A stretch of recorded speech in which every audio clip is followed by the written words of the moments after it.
To all newcomers, welcome. To all oldcomers, welcome back. This is Doc Ito, wishing you a hearty Chag Sameach and a slightly early Merry Christmas as we all settle in for the story of two wonder-obsessed leaders, two military dictators, and a smorgasbord of other characters. Hey, I wonder how many plethoras are in a smorgasbord. Anyway, onward to episode 12 of the Civ Battle Royale Season 3, The Best Defense is Doing Literally Nothing, narrated by the Chosen One, Celestial Dalek. Nathan Massey on the sub has us covered with some insightful graphs featuring changes between two previous episodes. You'll have to find them in the comments of ECH's stats post, but they are worth the dig. As expected, Orange releases just in time with the weekly comic.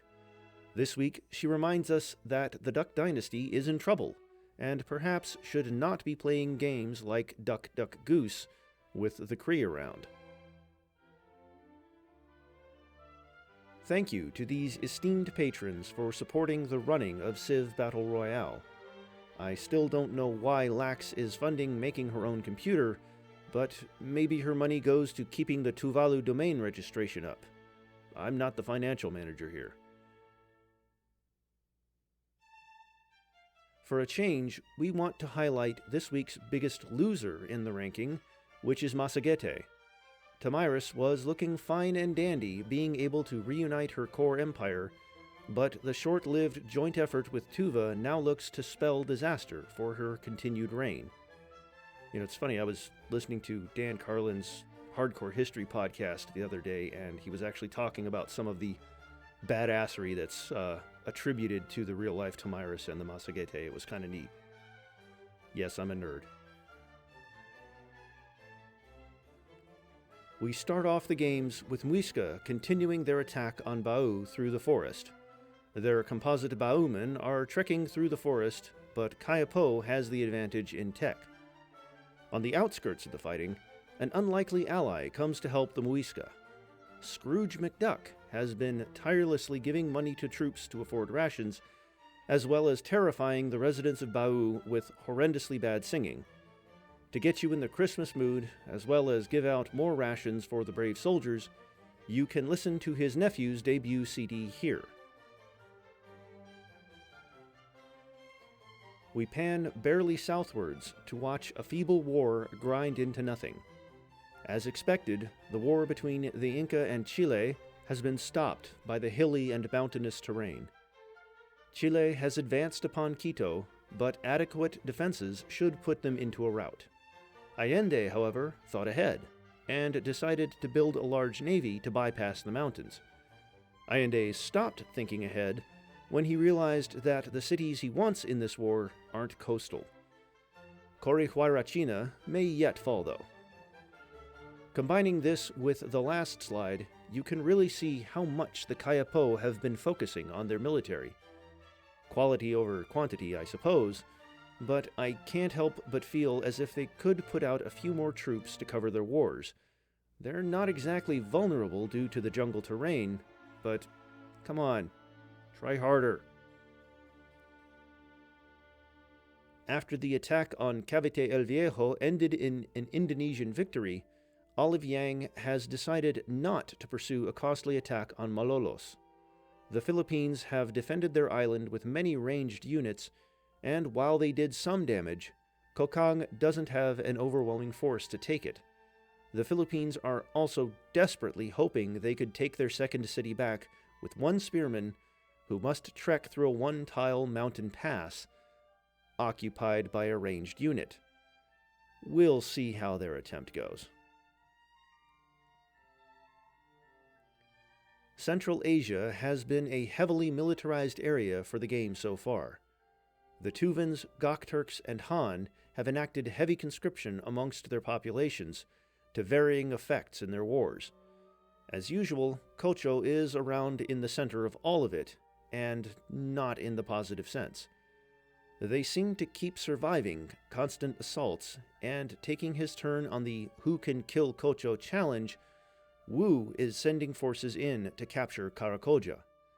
The Kocho military is weak, but Sungulug Kagan has survived miracles before. He will pray in the bastion of his religion.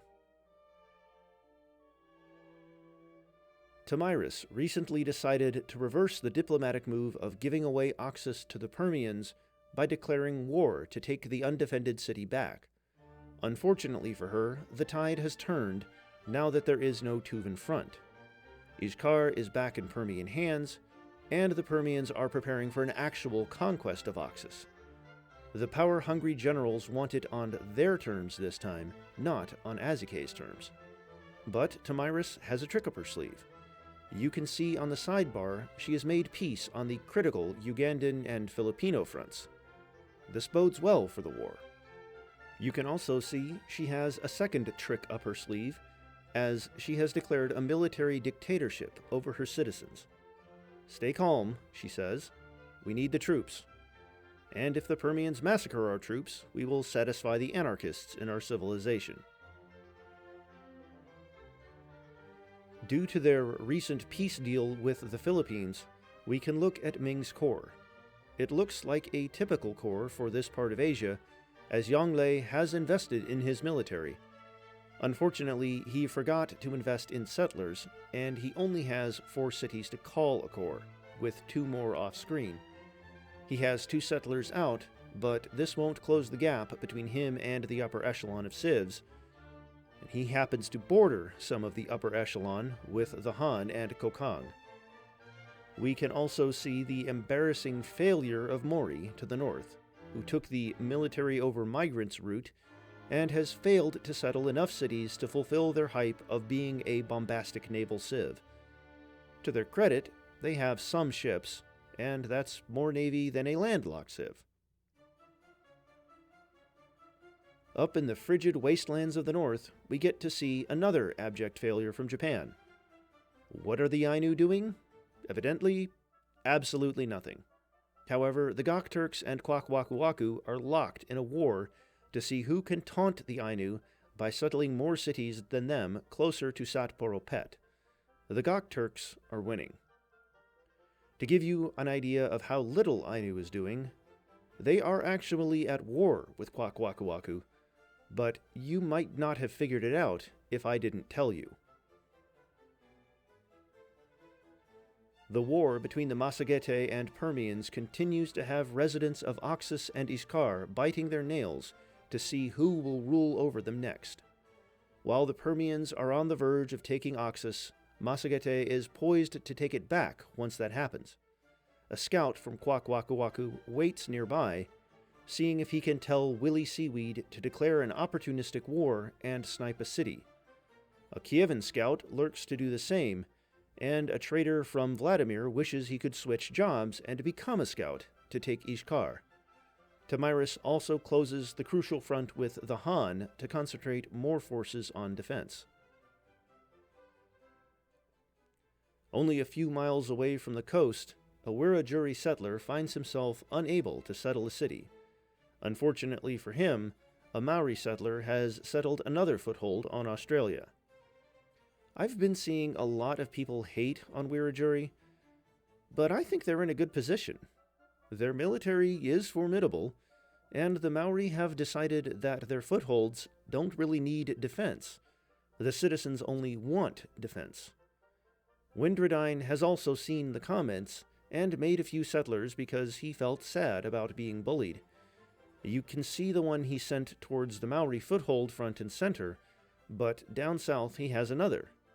Now, if he could focus his military, he could probably settle a Yolngu city.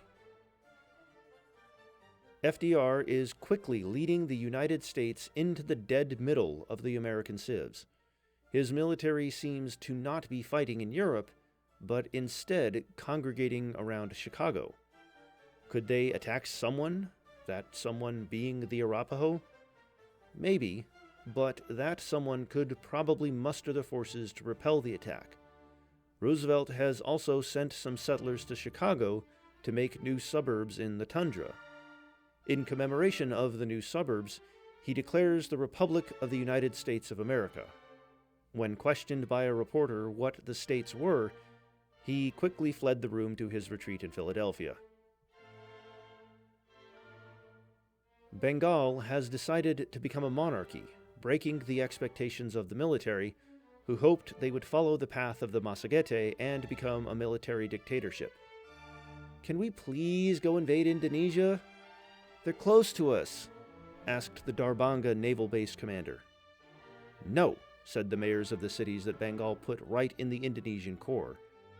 The angry commander turned into a settler and marched north, now determined to settle a city just north of Dhaka.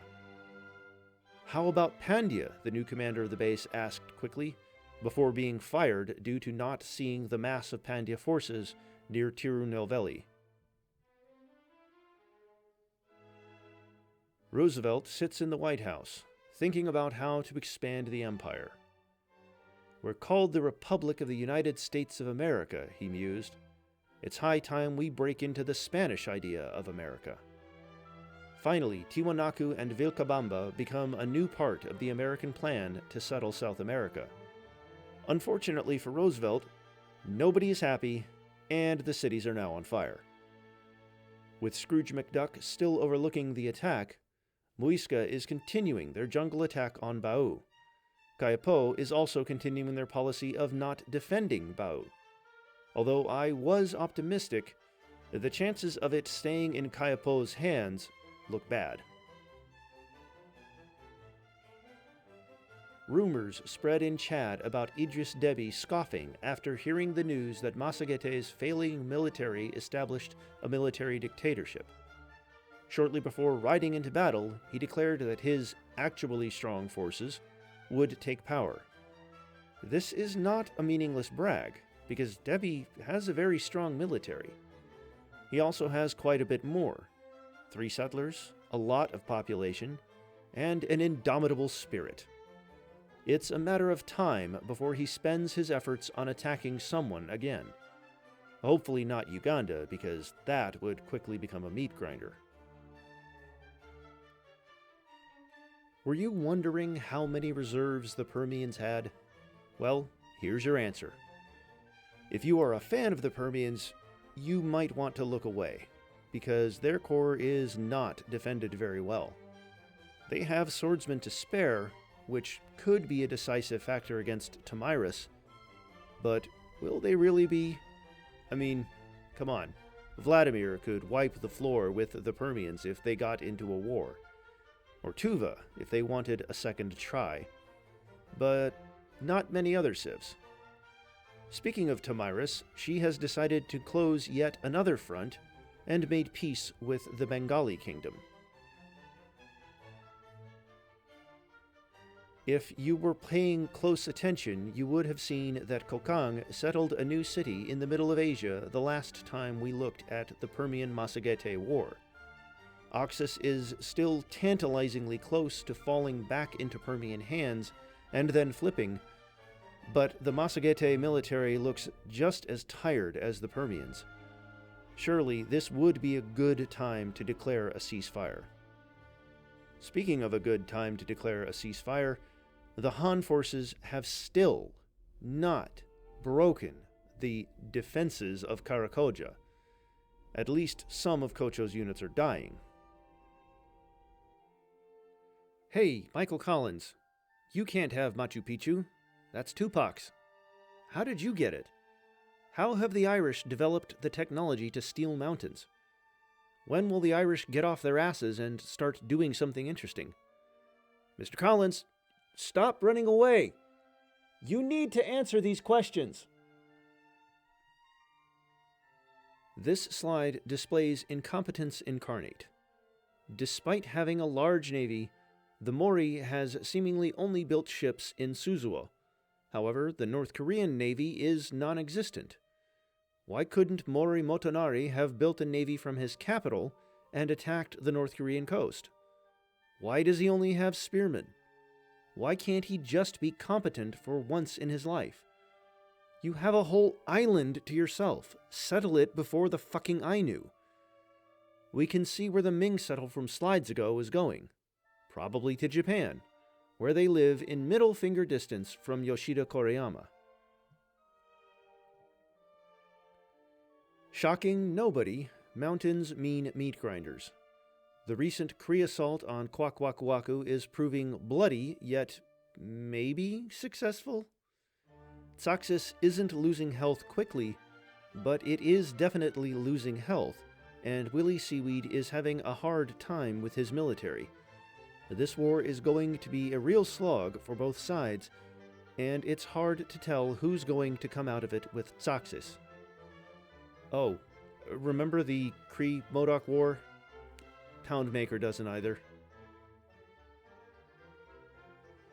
In Mojave territory, a common misconception about the Arapaho is that Pretty Nose has all of her military concentrated in the south. We have much more range than Irataba and can easily dispel that. The Arapaho military is pretty weak, but the saving grace for any attack from the Mojave is mountain ranges. Thank goodness for the Rockies. But the Mojave look forward to another front, as they have plenty of settlers that they could send down to Mexico and open up new fronts. Just kidding. They could do that, but there's only one open spot far enough from other cities they can settle. They're still looking strong. Over in Chile, everybody loves Harkuf. Whether he's supposed to be an Old Kingdom official in ancient Egypt, or a random guy named Harkuf, I don't know. But what I do know is that he's really popular. Using his great merchant skills, he has already struck up a few television deals once Chile invents television. I Love Harkuf, Better Call Harkuf, and Harks and Recreation, to name a few. For now, his stand-up comedy shows provide both revenue and morale to the large amounts of troops stationed in Chilean cities. Look, even some Kayapo and Muisca scouts are coming from the south to visit him. Suharto approves heartily of the American tradition and forms the Republic of Indonesia. Where's Kissinger? Unfortunately, he doesn't realize that Kissinger was never in FDR's administration. Feeling sad for him, Roosevelt sends the next most morally bankrupt person in his administration, J. Edgar Hoover. Please help me, Mr. Hoover. I don't like how Timor-Leste has advanced troops near my borders. They could invade me at any moment as revenge. J. Edgar Hoover looks confused because the FBI doesn't deal with foreign matters. Sensing the weaknesses of Tetuan, Mali and Afghanistan declare war, eager to capture cities. This may prove difficult for Afghanistan, who are on a different continent, but Mali has a shot. They have used this shot to send settlers into the same ocean as Tetuan's boats. Can't win them all. If Keita got through the mountain passes, he has a shot at exploiting the weak land forces of Tetuan. If that happens, the land forces will quickly be reduced to a land force, because those units won't be around for very long. We can see the full might of Pretty Nose's military on display here, fighting valiantly against Modoc's second city, which they gave to Willy Seaweed. Will Pretty Nose take pity on the ailing Modoc Empire and return it to them? No. The answer is no. Irataba is also trying to take one of Modoc's city, the Modoc capital of Captain Jack's stronghold. Unfortunately, he seems to have forgotten the city is landlocked and is attacking the city with boats. I don't want to spoil things, but this method won't work. While Tiwanaku has stabilized, Roosevelt's partisan troops have burnt Vilcabamba to a crisp. Everyone in Chicago is now cheering, or at the very least, not crying themselves to sleep every night, now that that stupid city is gone. What a cesspool, said a citizen who had never left his hex. Scrooge McDuck and the Muisca troops are still stalling outside of Bau and dealing more damage to the city. The city councils of Bau and Gorotire have overwhelmingly decided to continue the policy of not building any military forces. In a shocking twist, the Mali city that was settled right in a sea that Tetuan had lots of forces in is taking damage from lots of forces. I don't see the other Malian settler out and about, so I can only assume it was also taken. Keita has failed so far to get his forces anywhere, and despite having not battled any forces, his front lines look thinner than when he declared this war. To ensure that Teg Daoust will fall even if Tetuan vanishes suddenly, he also declares war on Castile. This would be a good move if Isabella had a navy. More people who do not matter declare war on Isabella. She has a brief period of panic as she reads the war declaration in a letter, only to realize the letter is from the Anglo-Norse and not the Anglo-Dutch. For now, Oviedo is safe. Greenland has not been great lately, and Hans Egede is not living up to his pre-game hype of marauding adventures in Europe. However, this may soon change as a Greenlandic settler lands on Ireland. This change will definitely change again if Ireland declares war on them. Turkey continues to claim swaths of desert, having recently settled Mersin. This cuts off any hope that Yemen can have an empire that looks appealing on the minimap. They have 2 settlers out, but they're just going to be reduced to an Arabian Chile, forced to settle right next to the coastline. On the bright side, they have over 50 trade routes. That could be helpful. Maybe. Someone just help them. I mean, they have cities ripe for the picking. Just declare war on Afghanistan and peace out before they body slam you. Same goes for Turkey. Somehow, despite being surrounded by plenty of both ranged and melee troops, Karakoja has yet to take a sliver of damage. Wu is lining up his entire military on the city, so maybe Sungulug Khagan's streak of miracles is about to end. Or maybe he'll manage to not take any damage again. Finally, Rio de la Plata has settled La Plata. These colonies, neither far-flung nor close-flung, will prove entirely useless in the future. All Mizque will ever do is produce some minor politician or artist one day. One of those people whose Wikipedia page is just barely at the length where it seems like it should have an image, but doesn't. Shocking nobody, Oxus falls to the Permians. I thought we peaced out with them, but that was Botswana, grumbles Tomyris. Their colors look similar. There are plenty of Massagetè forces who can retake it at varying ranges of health. Unfortunately, historically, Chiang Kai-shek lost and was exiled to Taiwan. Better luck this time. Ishkar seems to have stabilized, and the Permians now have a direct passage into Arles, and will probably not use it due to lack of units around. Tomyris' morning routine consists of waking up, making sure Afghanistan has not declared war, and then leading troops. Good for her, because an Afghan attack would mean death. The Afghan army is advanced and could blow through any of their neighbors' forces if it was concentrated. However, their pikemen are all around the empire to stop any domestic disturbances. They'll get somebody. They say there are only 2 things certain in life, death and taxes. I'd like to add a third. Metuktire building wonders.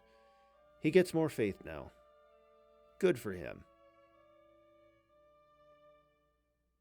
Although America is not angry enough to go back and burn Tiwanaku again, its citizens are sad enough to go into another dark age.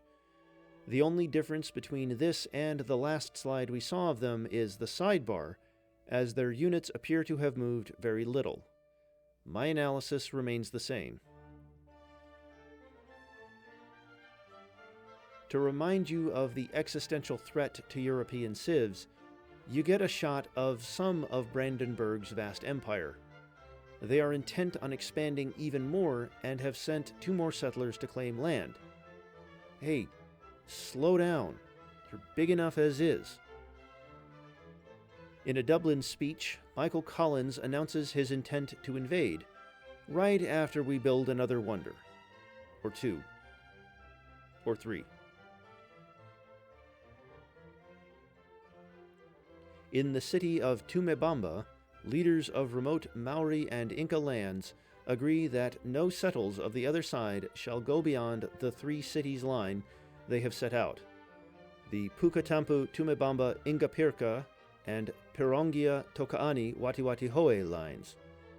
Will either side break their promise? No settlers are around to find out. But consider this. When was the last time you stuck to a promise to an AI while playing Civ? The first relevant Civ has declared war against Castile. It turns out nobody thought to give a breathalyzer to Michael Collins before the speech, and he was actually going to invade Castile. He broke his promise anyway, because he didn't build a wonder in that time. He has some of his navy in the area, as opposed to Isabella, who has all of her navy in the area. The man on the boat boasts every day about how the navy is a one-man band. We also get a shot of Brandenburg's Great Wall, reminding us that nobody is going to invade them for a while. As revenge on behalf of the Inca for Machu Picchu, Raoni has taken the wonder Collins promised to build before he invaded Castile and/or Brandenburg. Remember what I said about the third certainty in life? What a shocker. The city that Mali settled in an active war zone succumbs to being in an active war zone. It should have taken less time, but that's Tetuan for you. Angola and Chad have decided together to keep being a complete nuisance with forward settles, and have put 2 random cities in the middle of the desert right next to Mali. What are you gonna do about it? They taunt. Wait and see. Wait and see, Keita says as he wastes his military. Poundmaker keeps pounding the gates of Tsaxis, bringing it down to the yellow. If you're wondering how they are being so successful attacking a city nestled between mountains, you have your answer in Willie Seaweed's great general choice, who has embezzled all of the funds for military units and defensive buildings and used them to throw a military parade about how his defense of the city has gone on for so long. The ranged units might have something to do with it too. The Permians have decided to go all in on their next wave of attacks and are sending in a much bigger force towards the Massagetэ cities. In the face of a huge counterattack, Oxus holds on, but Tamiris has left her flank open in Aral. Thankfully for her, so has Azike. The war looks like it's going to remain a stalemate for a while. The great settling war of the Arctic continues, and Ainu is soundly losing. They have a settler on Honshu now, and are gunning for having as many cities on Japan as Mori. We'll see if a bad settling decision means they can't reach that thanks to city distance requirements. Their army is still mostly seaborne, and for some reason, there's a Brandenburger warrior around. I think Kwakwakuwaku is still at war with the Ainu, but the war is still going at a crawl, if that. The military buildup on Great Britain continues. Curious as to why his cities are not building wonders, Michael Collins goes on a trip to Galway to speak to local commanders.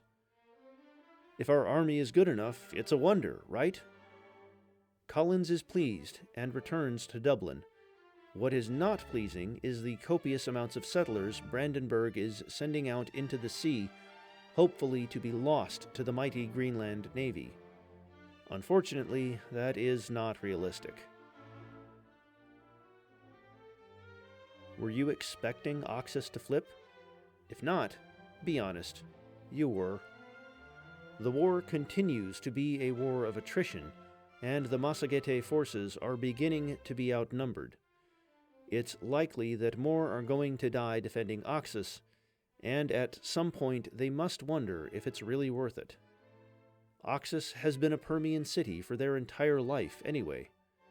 Jaxartes has enough troops around it not to fall, so at least Tomyris can rest on that front.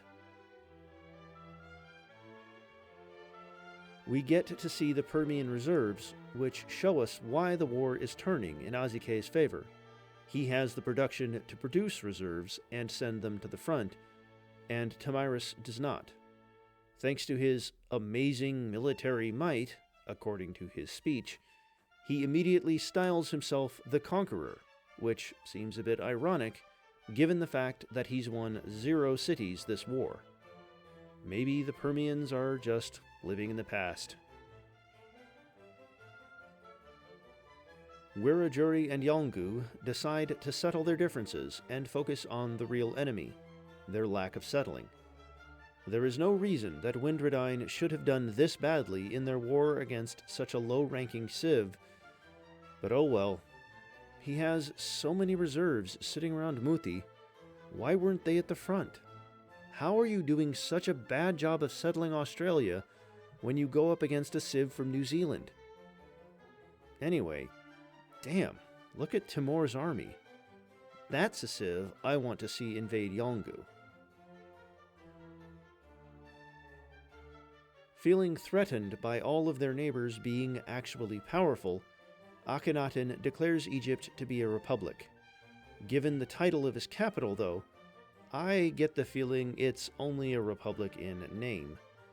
But to the few people who still root for him, Akhenaten has another settler on its way to the nearest spot that he can settle, and hopes he can make a core again.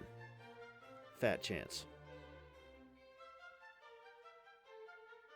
The Castilian navy has finally materialized as a response to the Irish invasion of Oviedo. It looks like Isabella put in too little too late, because the Irish are still going to take it, just with a bit more resistance. They won't be able to find a beachhead after that, so they might as well just stop it there. The Greenlandic settler decides that Ireland is too close, and the sight of all the wonders is making them jealous. They make a mental note to definitely not settle near Cayapo. Worrying that Castile will build wonders, they declare war on Isabella. Khazaria finds itself at the rear end of 2 war declarations, one of which is important. Turkey would be going in with a lot of forces, but they forgot the step of lining up on their opponent's borders.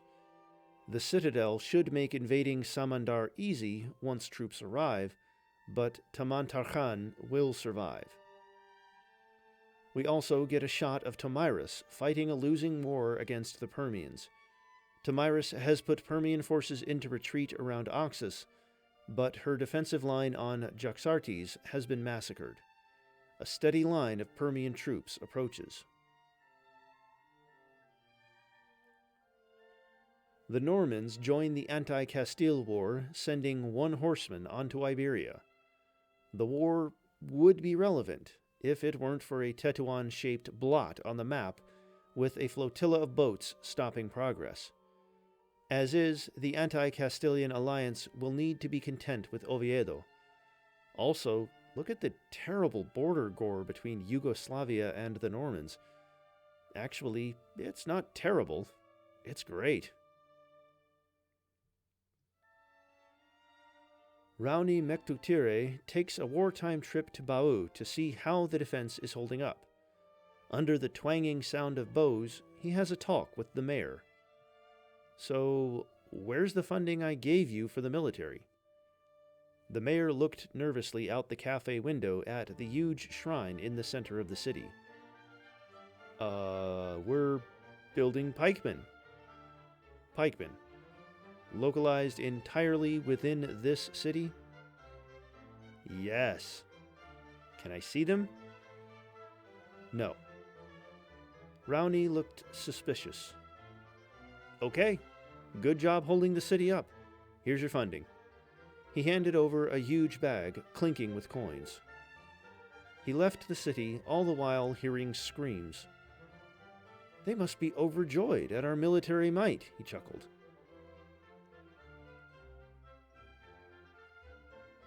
The Irish assault on Oviedo continues, bringing the city down into the yellow.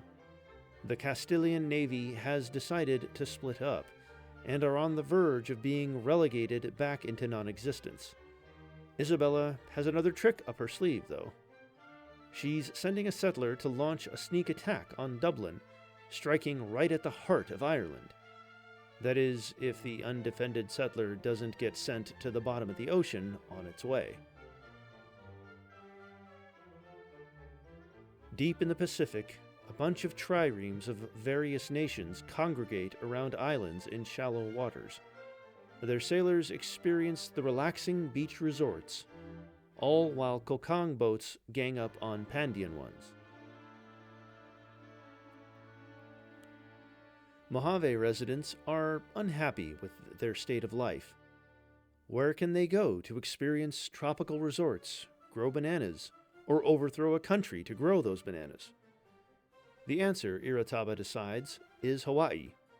Those settlers were not out to expand claims of Mexican territory, but instead to challenge Yongle on his Pacific monopoly.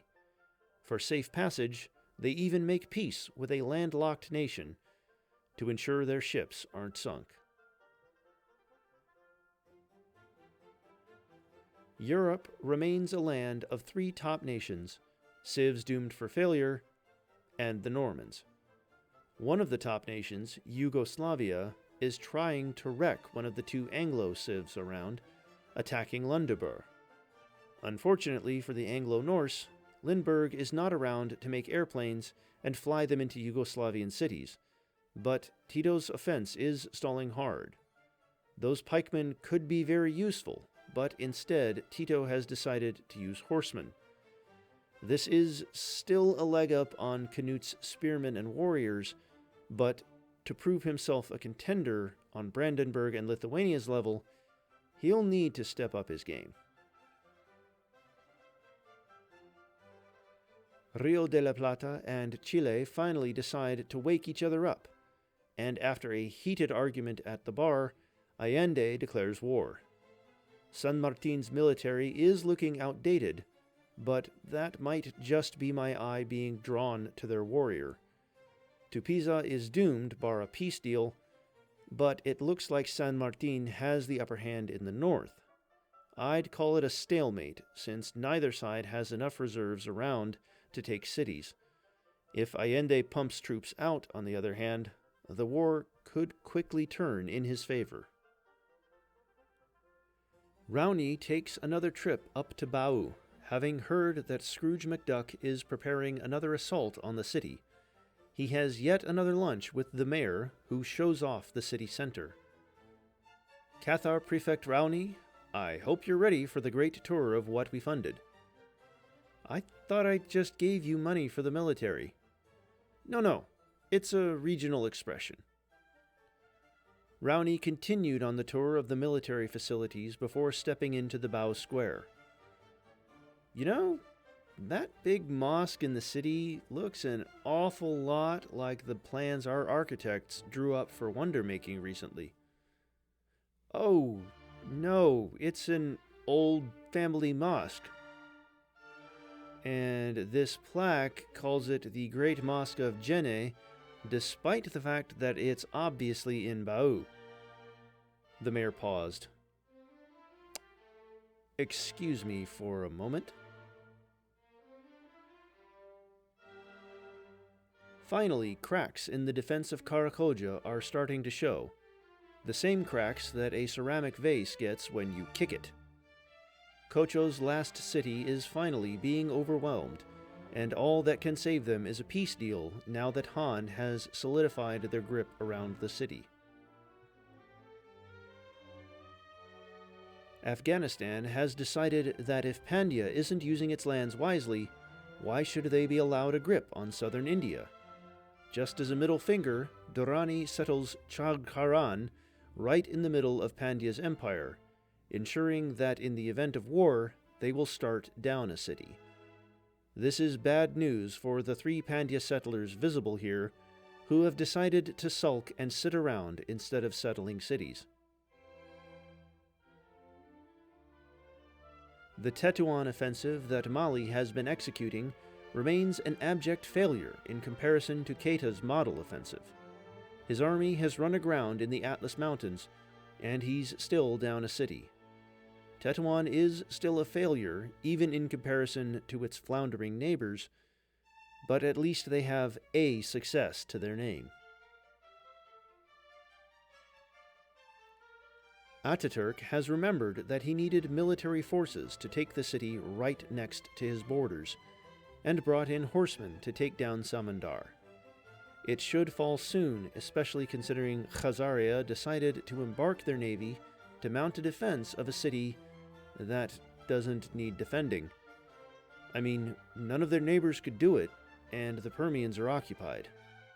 It looks like they're finally bringing in enough forces, as a worrying amount of decent troops are approaching Aral. My commentary on the last slide remains true because this is the same turn. The Massagethe military has been eviscerated, and the Permian onslaught has taken their capital into the yellow. It's great to see the Permians, who were just down on their luck, smash back from a stagnating war. Eastern Siberia remains in a constant state of standoff.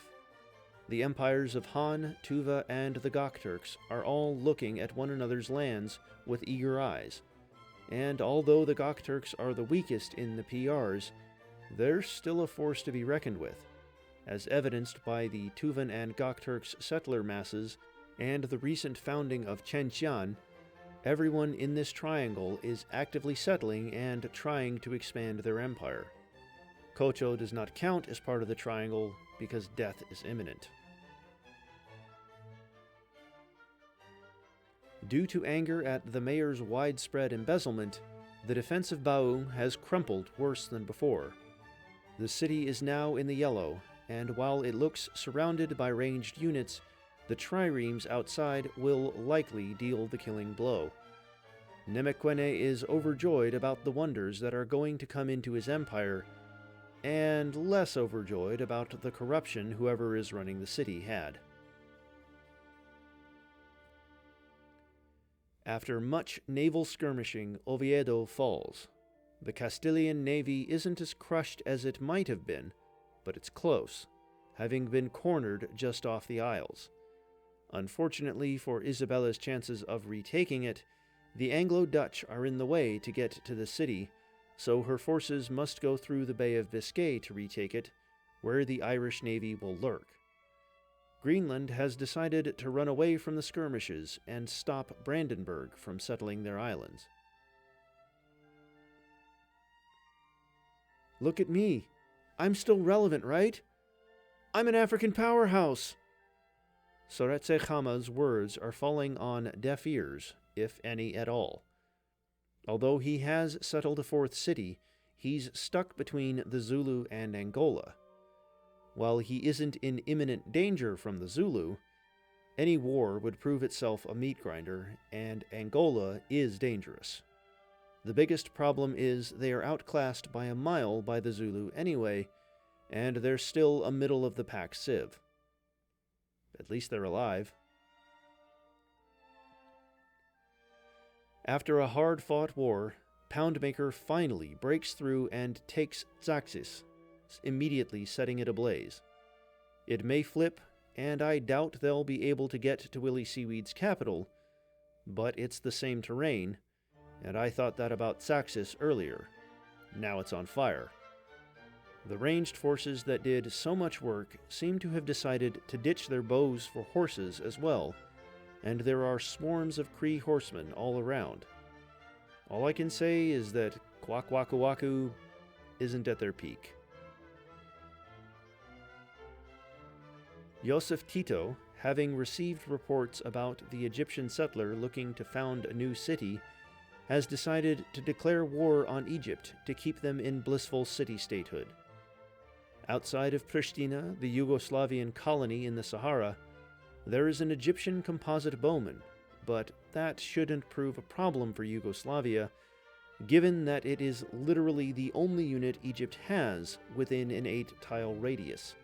It won't amount to anything except making Akhenaten look somewhere else for a core.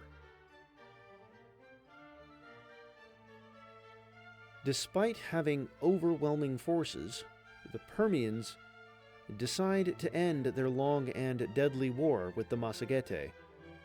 This isn't a great decision.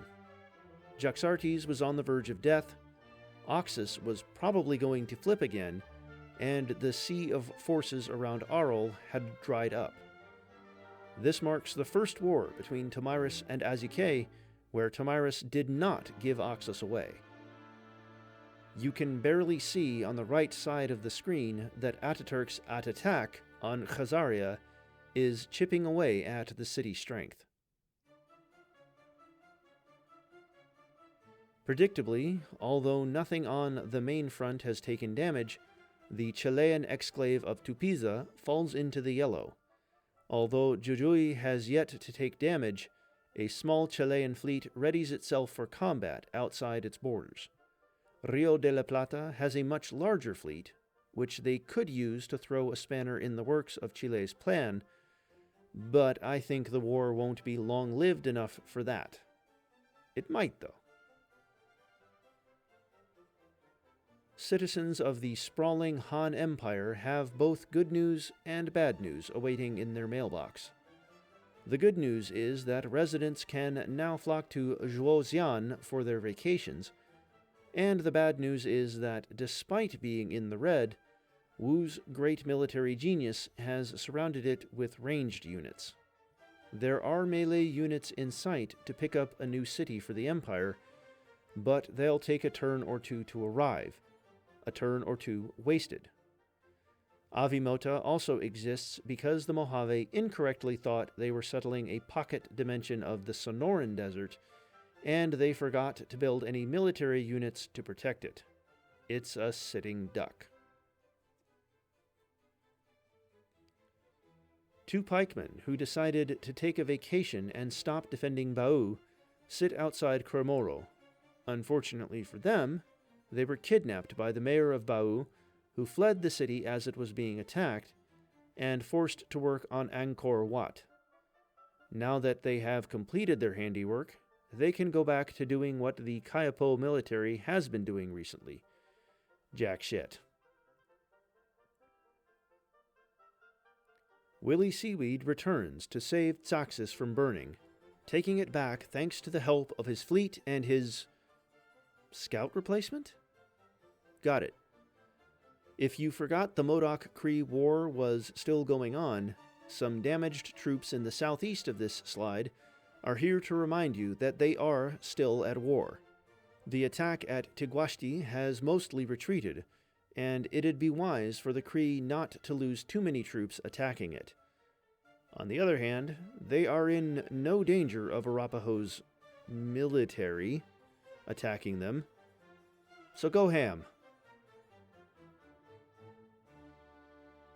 Sometimes I wonder what the AI is trying to do. The Kayapo defense of Bau is one of those cases. As opposed to X1's Kuikuro, the Jungle Civ has decided that the jungle can fight on its own, and you don't need troops to turn wars into pointless meat grinders.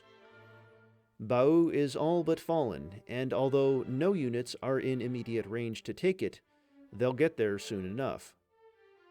What baffles me most is how Bau built two wonders in the span of 2 turns, and the code for the AI never factored in the fact that the city was under attack.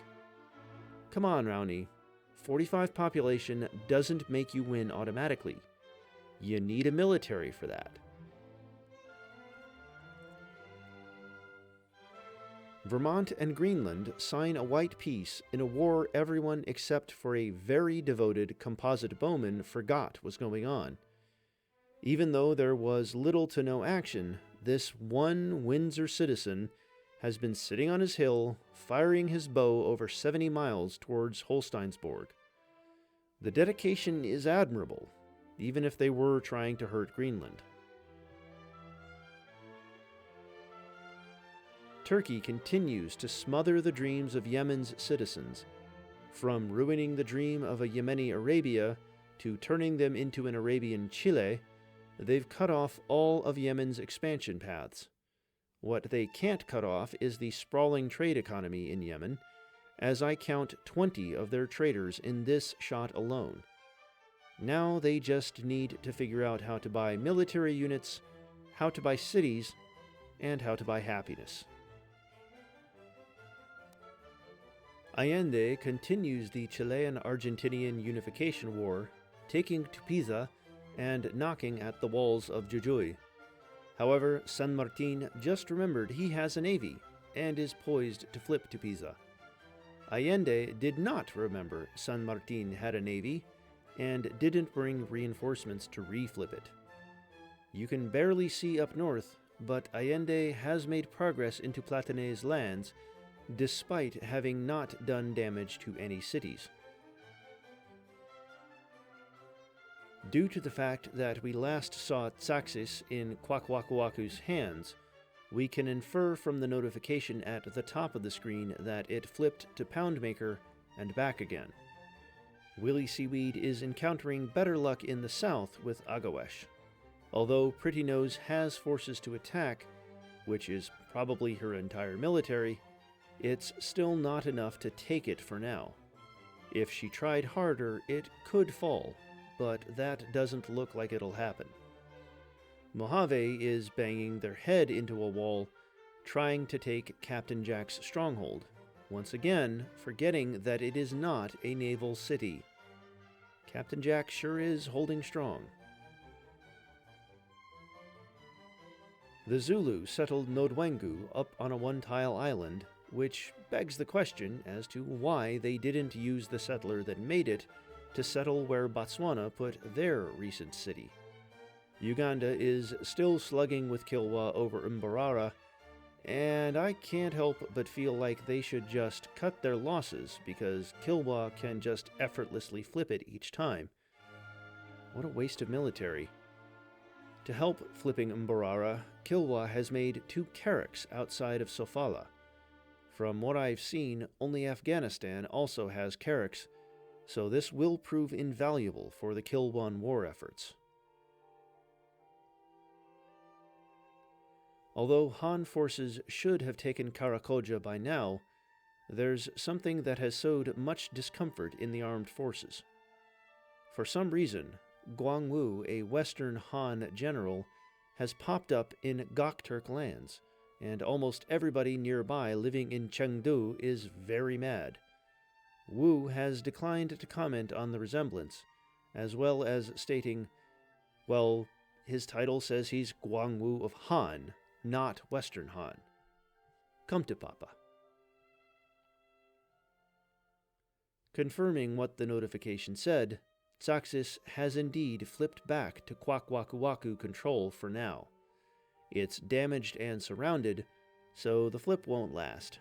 However, this next one might be the last, as the Kwakwakuaku Navy all died flipping it the past few times. Their capital still looks to be in a safe position. It doesn't make sense that Timor-Leste has gotten to this point. Their start was absolute garbage. Their neighbors should have beaten them. But they have tons of science and are in a safe position. They could and should wreck the Yolngu, and have plenty of chances to keep expanding against the Wiradjuri, who have settled another city on the Cape York Peninsula. Wiradjuri also has chances, and their pikemen show they're at a comparable tech level, but they just need to stop floundering.